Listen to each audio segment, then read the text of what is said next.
Hi, this is Jordan, and in this video, I'm going to walk you through how to navigate the Epic Student app. This tutorial is on desktop, but the Student app is also accessible on mobile. You'll start by going to epic.learnix.net. That's epic.learnix.net. Go ahead and click Get Started to log in using the credentials already given to you. When you log in, the Student app automatically opens to the homepage social feed. This is where you can consume content from your classmates, schoolmates, schools from across Epic Nation, and from the Epic team directly. Your best submissions that your teacher decides to publish from the LMS also show up right here. On the left, you'll see your social feed filtering tool, which allows you to control what content appears and from which category. You can even view content just from specific units and lessons.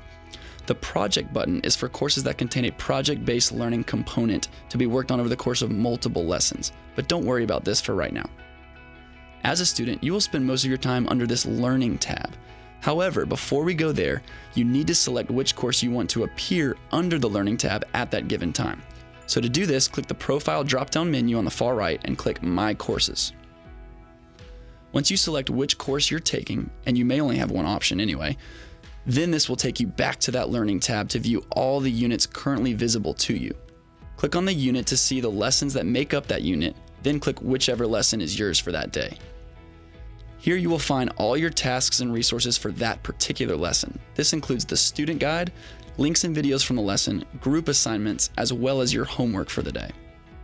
When you click on the homework icon, this brings up the same assignment that appears under the homework section from your student guide.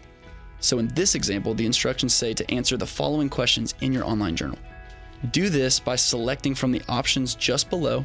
You can complete a homework assignment by uploading a picture and creating a caption, by recording a video of some kind, by typing a written response directly through the app, or by uploading an existing file from your computer, such as a Word document or a PDF.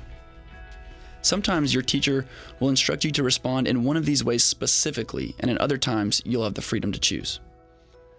At the top, you'll see the project button. Again, don't worry about this for right now.